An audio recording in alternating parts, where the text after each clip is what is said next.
Webheads, welcome back to Comic Book Corner 2.0. I'm your host, Mike Spider Slayer, giving you an abbreviated version of After the Pull this week. This is the video series where I take some of my most highly anticipated comics and see if they live up to the hype.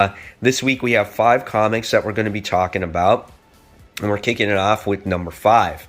And number 5 goes to Justice League Road to Dark Crisis. I would think that this is a book that actually gets you hyped for Dark Crisis, but it kind of really didn't. This is more of an anthology book with all your different types of heroes and characters that might make up the next Justice League in the future.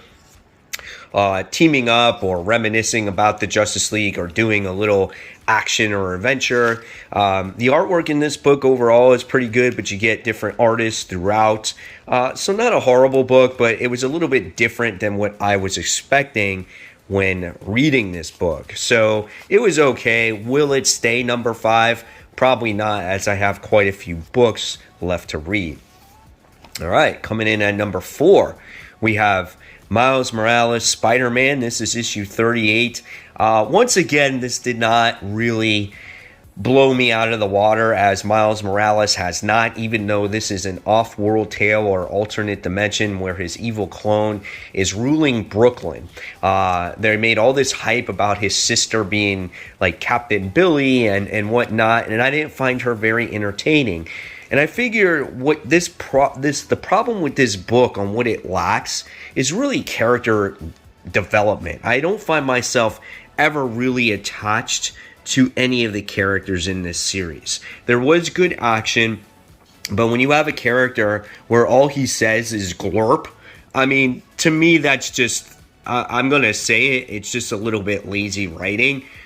Because you could put somebody in there that could actually speak English language, and we can, we can get maybe a better character from that. I know we get that with Groot from Guardians of the Galaxy, and maybe that's what we're going for here. But overall, this book was okay. This probably would have been actually number 5 until we got to the end of this book. And then at the end, I was like, all right, well, now I got to keep reading it because I want to know why this character is in this book, period. So I'm looking forward to seeing where it goes, and however, it wasn't as good as I thought it was going to be.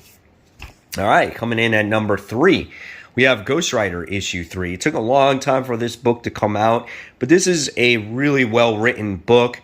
I love Benjamin Percy. I think he does a great job on it. We got a couple different artists in this. We got Corey Smith and Brent Pebbles. I don't know if we're going to be getting a changing of the guard of the artwork in this book, because you can see it change throughout.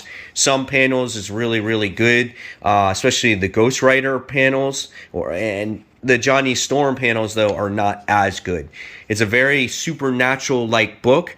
If you love horror, this is where it's at. And we have Johnny...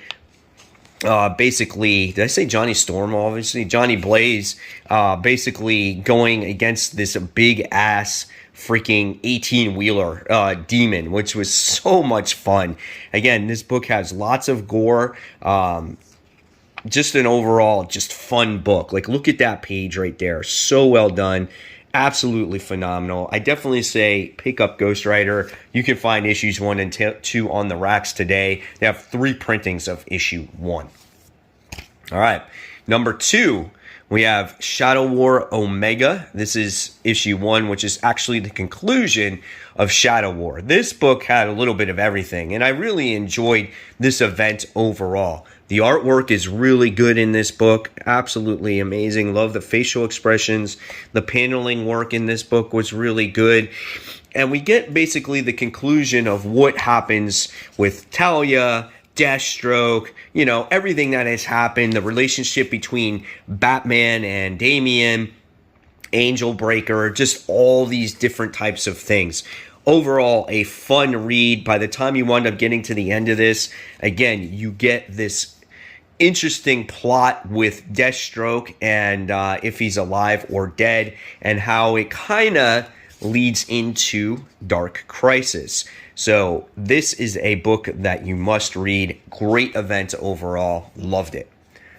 As you can see here, the #1 book so far for me this week goes to The Closet from James Tynion.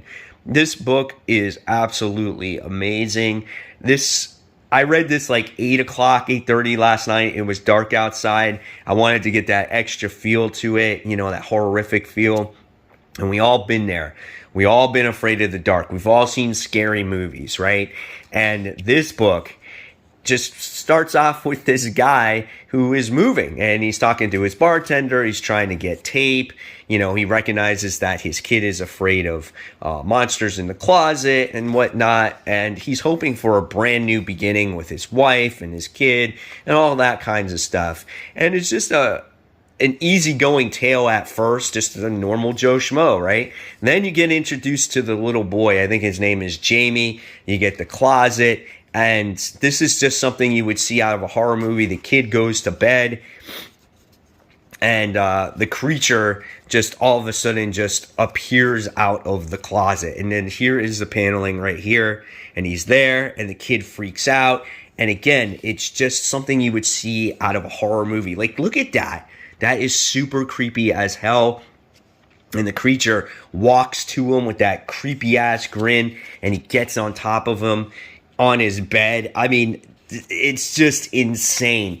This was a very quick read because the ending didn't have much dialogue, but you got introduced to the main characters in this book, and you got a feel for who they are. So if you were on the fence about The Closet, man, go out to that shop, buy that book. This book is absolutely awesome. So there you guys have it. There are my top 5 as of right now. Will this hold up throughout the week? I don't know. You'll find out Tuesday night, hopefully, on my live stream called Comic Book Weekly, where I'll give you my definitive top 5. Guys, thank you so much for watching. I'll leave you another video here to click on. In fact, this is my comic book haul. And as always, guys, thank you for watching. Keep buying, keep collecting, but most importantly, always read your comics.